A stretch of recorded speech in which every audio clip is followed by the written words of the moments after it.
전혀 다른 뉴스 시작하겠습니다. 19대 국회가 이제 마무리되고 곧 이어서 20대 국회 등원과 더불어 개원이 예정이 좀 되어 있는데요. 드디어 3당 원내 지도부가 대체로 구성이 마무리되었습니다. 오늘은 이 문제를 좀 짚어보도록 하겠습니다. 오마이뉴스 이슈팀 이경태 기자를 전화로 연결합니다. 이 기자 나와 계신가요? 네, 이경태입니다. 네. 자, 3당 원내 지도부 지금 뭐 대략 구성이 마무리 좀 되어 가고 있는 상황인데요. 더불어민주당 어제 원내 부대표단 인선이 마무리가 됐죠? 네, 그렇습니다. 우상호 신임 원내대표가 원내 부대표단 인선을 마쳤는데요. 전원 20대 국회 초선으로 구성됐습니다. 어제 인선한 사람들은요. 네. 김대중 정부 당시 청와대 국정상황실장을 지낸 이훈 당선자, 검사 출신의 백혜련, 송기현 당선자, 그리고 부산 지역 초선 최인호 당선자, 노무현 정부 당시 청와대 행정관을 지낸 강병원 당선자 등이 주로 눈에 띄입니다. 특히 우 원내대표가 당의 잠재적 대선 후보와 소통할 수 있는 분을 골고루 배치했다. 이렇게 얘기를 했는데요. 앞서 이들보다 먼저 임명했던 박안주 원내 수석 부대표와 기동민 원내대변인, 이재정 원내대변인 등을 얘기한 것 같습니다. 박안주 부대표 같은 경우는 안희정 충남지사, 기동민 원내대변인은 박원순 시장, 그리고 이재정 원내대변인은 김부겸 당선자 등과 연관이 있고요. 방금 소개드린 최인호 당선자는 문재인 전 대표, 네. 그리고 분당을의 김병호 당선자도 원내 부대표단에 들어갔는데 이 경우에는 손학규 전 상임 고문의 측근으로 통합니다. 그렇군요. 그러니까 전반적으로 보면 대선용 원내 부대표단을 꾸몄다 이런 언론의 평가도 있던데요. 오늘 첫 번째 원내대책회의 열린 걸로 아는데 핵심 내용 어떤 건지 정리 좀 부탁드릴게요. 네, 일단 우 원내대표가 현안 두 가지를 집어서 얘기를 했는데요. 네. 하나는 북한에 대한 비판이었습니다. 북한이 핵무장을 가속화하면서 비핵화를 또 얘기한 것 자체가 어불성설이다. 그래서 더민주는 앞으로 북한에 대해 할 말을 하는 정당이 되겠다. 이런 얘기를 했고요. 네. 그리고 정부를 향해서도 제재와 압박만으로는 북한의 핵폐기를 이끌어낼 수 없다라면서 대북 기조, 정책 기조를 변할 것을 촉구했습니다. 네. 마무리 또 다른 하나는 가습기 살균제 사망 사건입니다. 이 네. 문제에 대해서 5월 중 여야 원내대표 간 협상을 통해서 구체적인 방안을 음흠. 국민들에게 제시하겠다라고 밝혔고요. 이미 당내 특위를 TF팀을 만든 상태인데 오늘 피해자 면담을 했고요. 네. 이 당 차원의 대책은 이 특위 활동을 통해서 또 준비하겠다라고 밝혔습니다. 더불어민주당이 오늘 가습기 살균제 피해자 가족들 모임하는 것은 저희가 오전 10시에 생방송으로 보내드린 바 있습니다. 이 가습기 살균제 문제 지금 새누리당도 적극적으로 나오고 있는데 다른 야당들과도 공조를 적극적으로 하는 이런 상황인가요? 국민의당은 좀 어떤 입장입니까? 네, 그렇습니다. 박지원 국민의당 원내대표도 오늘 이날 최고위원회에서 이 문제를 언급했는데요. 네. 구체적으로 가습기 살균제 사망 사건, 그리고 음흠. 어버이 연합 게이트, 정은호 법조 비리 게이트 등을 당면 현안으로 지목하고 이 부분에 대해서 국회에서 할 수 있는 모든 것을 동원해서 처리하겠다라고 얘기했습니다. 아, 그렇군요. 그러니까 더불어민주당, 국민의당, 야권 공조를 통해서 가습기 살균제 사망 사건, 또 어버이 연합 게이트 사건, 또 네이처 리퍼블릭 대표죠. 정은호 법조비리 게이트 이 세 가지를 일종의 3대 전략적 과제로 삼고 적극적으로 협력하겠다 이런 얘기를 한 걸로 보입니다. 문제는 이런 문제들을 종합해서 제대로 처리를 하려면 원 구성을 좀 적극적으로 빠른 시간 안에 마무리가 좀 돼야 될 것 같은데 이 협상은 좀 어떻게 진행이 좀 되고 있습니까? 네, 실제로 지금 원구성 협상은 아직 시작되지 않았다라고 보는 게 맞는데요. 네. 이게 원내 지도부가 이제 막 다 구성된 상황이지 않습니까? 네.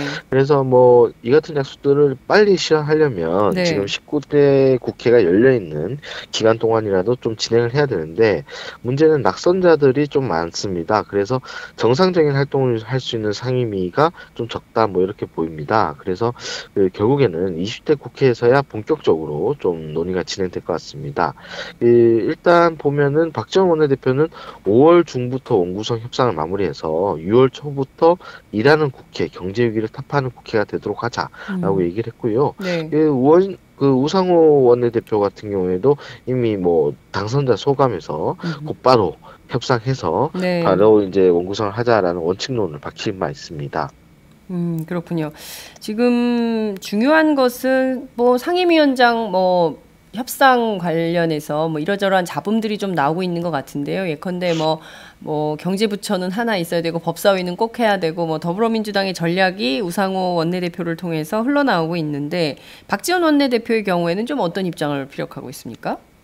네, 박지원 원내대표는 오늘 이 문제에 대해서 얘기를 했는데요. 네. 상임위원장을 하나 더 얻으려는 흥정, 거래의 구태 정치는 하지 않겠다라고 얘기를 했습니다. 그러나 그 현행 상임위 형태를 바꿔야 된다라는 주장을 했는데요. 네네. 예를 들어서 현행 상임위가 국회 상임위가 18개가 있습니다. 이 중에 18개 상임위를 쪼개거나 합쳐서 그 합종연행을 해서 이 좀 상임위 숫자의 변화 이런 걸 주려는 생각인 것 같아요. 예를 들어서 교육문화체육관광위원회 체제에서는 그 교육과 네. 문화체육관광 분야를 분리시키고요. 환경노동위원회도 마찬가지 이유로 환경과 노동을 분리시킵니다. 네. 반면 이 거의 뭐 1년에 몇 차례 열리지 않는 여성가족위원회나 윤리위원회는 각각 안전행정위원회나 국회 운영위원회와 병합을 하는 이런 모양인데요. 이렇게 되면은 사실 그 18개에서 네. 현행 18개로 그 유지하더라도 약간 상임위 형태 변화하게 되고요. 오히려 상임위가 또 늘어날 수도 있습니다. 예를 들어서 뭐 정보위원회나 예산결산특위는 현재 지금 약간 뭐 상설 상임위가 아니거든요. 네. 이 상설 상임위를 하는 문제를 야당에서 19대 때부터 줄기차게 주장을 했기 때문에 이런 문제들이 결합되면서 뭐 상임위가 늘 수도 있고요. 이런 걸 봤을 때 박지원 원내대표는 이렇게 상임위를 재편하는 과정에서 네. 그 원내 3당으로서 상임위원장석을 하나라도 더 확보하겠다라는 어떤 뜻으로 비칩니다. 그렇군요. 근데 여가위나 윤리위는 개별적으로 각각 자기 역할이 있기 때문에 이거를 병합해서 처리하는 것에 대해서 다른 국회의원들의 입장이 어떤지 그것도 좀 살펴봐야 될 것 같은데요. 문제는 이런 박지원 원내대표의 견해, 입장에 대해서 원내 일당인 더불어민주당의 입장이 굉장히 중요한 것 같은데 어떤 입장이 좀 나왔습니까?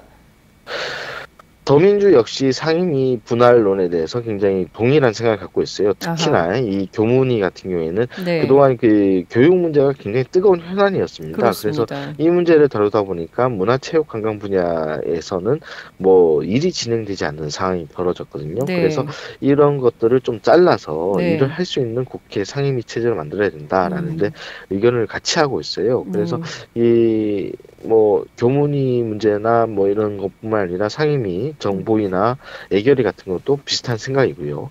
그래서 최대한 상임위 총수 18개를 유지하면서 조정해보겠다. 그러나 불가피하면 하나 정도 더 늘릴 수도 있다라는 입장을 이미 우상호 원내대표가 밝힌 바 있고요. 네. 그래서 여기에 대해서 좀 그 3당 간의 원내대표 간의 어떤 논의가 있을 것으로 보입니다. 특히 그 더민주 쪽은 지금 현재 새누리당의 상임위원장을 맡은 기획재정이나 네. 그 정무위원회 등 그 경제 관련 상임위 중 하나를 네. 꼭 차지하겠다라는 입장이고요. 그리고 원내 일당이긴 하나 네. 야당이기 때문에 법제사법위원회도 역시 뺏길 수 없다라는 입장입니다. 그래서 이런 부분에서 좀 진통이 있을 것 같습니다. 만약 상임위 숫자가 18개에서 변하지 않는다면요. 네. 의석수에 따라서 상임위원장 배분은 새누리당 8, 더민주 8, 그리고 국민의당 2 이렇게 조정될 예정입니다. 그렇군요. 예컨대 8개 상임위를 꼭 고수해야 되는 이유나 이런 게 좀 있습니까? 18개? 이 상임위가 늘게 되면 네. 아무래도 이 상임위를 유지하고 상임위원회에서 어떤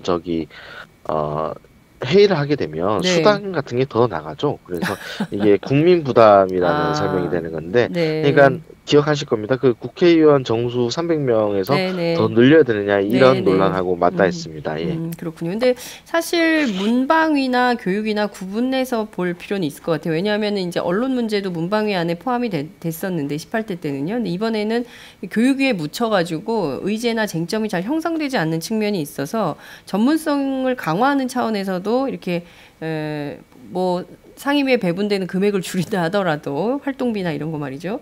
그래서 이제 상임위를 좀 분화해서 전문화할 필요는 있겠다 이런 생각은 좀 듭니다. 네, 그렇습니다. 국회의장은 원내 일당이 하는 것인가요? 어떻게 되는 겁니까? 네, 통상적으로 원내 일당이 국회의장, 그러니까 국회의 운영을 주도하는 역할을 맡게 되는데요. 네, 이게 좀 논란이 되는 게 야당이 원내 일당이 됐기 때문에 이 네네. 논란이 있는 겁니다. 그래서 여야 간의 사전 조율을 진행하는 상황인데 지금 약간 좀 시각차가 나와요. 예를 음, 들어서 우상호 원내대표는 출마 선언 당시에도 그 원내 일당인 우리가 맞는 게 맞다라고 주장한 바 네, 있는데 이 새누리당은 이 아무리 그래도 집권 여당인데 법사위도 맡고 국회의장까지 가져간다는 것은 너무한 거 아니냐 뭐 음, 이런 의견이 있거든요. 네, 그리고 국민의당도 이 국회의장직을 걸고 어떤 캐스팅 보트 역할을 하겠다라는 느낌의 뉘앙스를 한번 한 적이 있죠. 예를 들어서 박지원 원내대표가 그 대통령이 요청하면 새누리당 국회의장도 가능하다. 뭐 이런 식의 네, 워딩이 나온 적이 있지 않습니까? 네. 그래서 그래서 비판도 많이 좀 들었죠. 예. 네, 비판이 많이 듣고 실제로 오늘 발표된 리얼미터 그 여론조사에서도 약 3.1%포인트 정도 국민당 지지율이 빠졌더라고요. 어, 예, 이런 상황인데 지금 현재로서는 3당 원내대표가 아직 속내를 시원하게 이제 음, 서로 드러내고 있지 않은 상황이라서요. 네. 좀 더 협상을 지켜봐야 될 것 같고요. 원 협상이 언제쯤 본격화될까요? 다음 주, 이번 주, 다음 주에는 계속 원 구성 협상을 위한 논의는 계속 되겠죠? 네, 물밑에서 이번 주부터 시작이 될 것으로 보이고요. 네, 이미 이제 그 3당 모두 원내 수석들을 다 뽑아놨기 때문에 네네. 이 물밑에서 일을 주도할 그 음, 당사자들이 다 정해진 만큼 계속 만나는 과정들이 있을 것 같습니다. 당장 오늘 같은 경우 우상호 원내대표가 박지원 원내대표, 네. 노회찬 원내대표 등 그 각 당의 원내 음, 사령탑들을 만나는 상견례 작업을 진행하고 있습니다. 그렇군요. 새누리당은 야당의 원 구성 전략에 대해서 어떤 입장을 밝히고 있는지요? 일단 정진석 새누리당 원내대표도 상임위를 나누는 그 음, 앞서 말한 교문위 등의 문제에 대해서는 충분히 논의 가능하다라는 입장입니다. 네. 그러나 이 기재위나 정무위 등 경제 관련 상임위 중 하나를 가져오겠다는 더민주의 어떤 전략에는 좀 난색이 있는 것 같습니다. 예를 들어서 음, 그 기재위 같은 경우는 세법이기 때문에 사실 네. 그 야당이 가져가더라도 야당이 뭐 특별히 어떤 네네. 영향을 미친다. 그리고 음, 오히려 책임론이 더 늘 수 있기 때문에 기재위 부분은 좀 걱정이 덜 되는데 정무위가 문제예요. 음, 이 정무위는 재벌 개혁 이런 문제가 네. 굉장히 민감하게 맞닿아 그렇죠. 있거든요. 음, 공정거래위라든가 특히나 이 야당이 경제민주화를 주장하고 있기 때문에 이 네. 정무위 문제를 가져가게 된다면 상당히 상임위 운영하기가 빡빡해질 음, 상황이 됩니다. 네. 그래서 정원내 대표는 오히려 역제안을 하고 있어요. 음, 외교, 안보, 국방의 중요성을 야당도 이제 느껴야 될 때가 아니냐, 뭐 이런 식으로 그 외교통일위원회라든가 어떤 음, 국방위원회 이런 쪽을 좀 내주겠다라는 음, 약, 그 말을 했는데요. 네. 이게 어떻게 서로가 셈법이 맞아 들어갈지는 좀 음, 봐야 될 것 같습니다. 음. 이게 실제로 그 지난 14대 국회 때 원구성 협상이 125일이나 걸린 적이 있거든요. 아이고, 그리고 19대 때도 40일이나 걸렸습니다. 그러니까 네. 이게 20대 국회 임기가 딱 시작할 때 정확히 음, 원구성이 완료됐다라고 얘기하기 좀 힘든 상황이 될 수도 있어요. 음. 다만 이 지금 국회가 굉장히 일을 못하고 있다, 거의 서로 네. 싸우고 있다 이런 비판이 네. 많기 때문에 이런 점들을 각 당의 원내대표들이 전부 다 음, 인식하고 있습니다. 그래서 네. 그 협상이 좀 속도를 가져가되 음, 과연 20대 국회 임기 시작할 때 완료가 될 수 있을지는 좀 더 두고 봐야 될 것 같습니다. 네. 정진석 원내대표가 야당도 이제 외교 국방 통일, 안보 이 문제에 중요성을 느껴야 된다라고 얘기를 하는데 사실 이거는 정부를 맡은 새누리당이 더 큰 책임을 느껴야 되는 거 아닌가 싶기도 하네요. 네, 예. 그렇습니다. 이게 뭐 정권 교체를 염두에 두고 한 발언인가라는 생각이 좀 들기도 합니다. 새누리당 오늘 당선자 총회 연다면서요? 네, 그렇습니다. 새누리당은 뭐 원구성 협상 문제도 있지만 아직 수습해야 될 당내 현안들이 많지요. 특히 음흠. 그 비상대책위원회 문제가 걸려 있습니다. 네. 오늘 이 비대위의 구성을 어떤 성격으로 할 것인지 논의가 좀 진행될 예정인데요. 현재로서 친박계는 관리형 실무 음, 비대위를 좀 준비를 해야 된다 이런 입장이고요. 비박계는 혁신형 비대위를 음. 만들어서 당의 어떤 새로운 모습을 보여줘야 된다. 뭐 이런 얘기를 하고 있습니다. 오늘 결론이 좀 매끄럽게 나올 수 있을지는 좀 두고 봐야 될 것 같습니다. 네.